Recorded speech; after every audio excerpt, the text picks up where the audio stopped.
You ever notice how Trump somehow rang the peace into existence?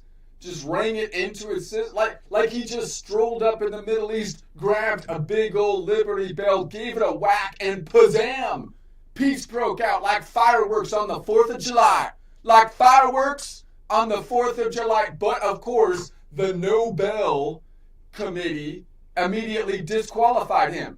Immediately. They're like, I don't think so. Why?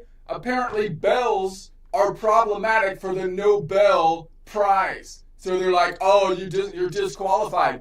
You used a bell. And this is clearly the Nobel Peace Prize. You can't use that's the one thing you can't do to make peace happen. And it's like, well, maybe if you want peace to happen, you should allow people to use the bell. The Liberty Bell is the thing that you need to make the peace has to happen, right? And you excluded it right in the name, the Nobel. So why? Because they're loud, they're patriotic. They don't like them because they're too bell shaped, right? So they outlawed the tool that you might need to use to accomplish the thing that you're trying to do. Isn't it amazing, like how people do that? Like they're like, I want to do this thing, but then they outlaw the tool that would clearly be the utilized thing to accomplish the goal, which is like, why?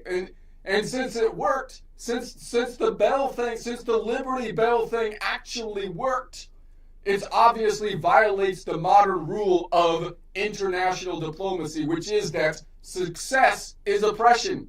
You succeeded. You did the thing of the peace thing.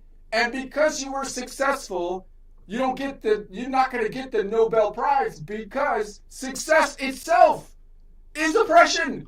You oppressed people by doing the thing. So now personally, I think a bell should be a fully executable tool for peacemaking. It's clear, it's unifying, and vibrates at a frequency higher than United Nations.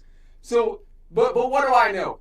I'm not a woke furry sitting on the Nobel panel dressed like a disappointed raccoon with a gender studies degree. I don't know.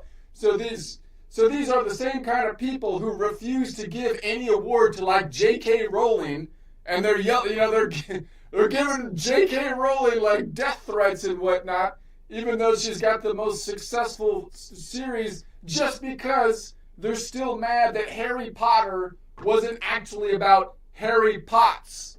Harry Potts being the result of the fact that they wanted like Harry Potter to be a story about a sensitive coming of age story about a non-binary badger exploring ceramic art through interpretive sniffing. That's what they were expecting. And JK didn't give it to them.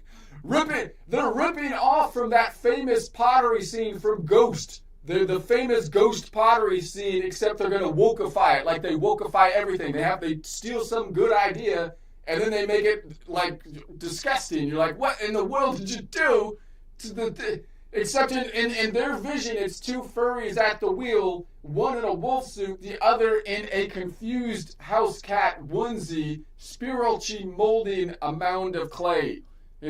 That's the problem with the furries, I'm telling you. They always got to make it about them.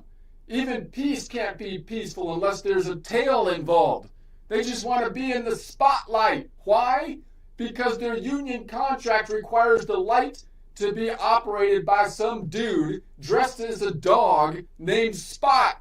That's the kind of contracts they have in Hollywood. You can't hire someone to do the spotlight unless it's some dude dressed as a dog named Spot. How can you be creative anyways?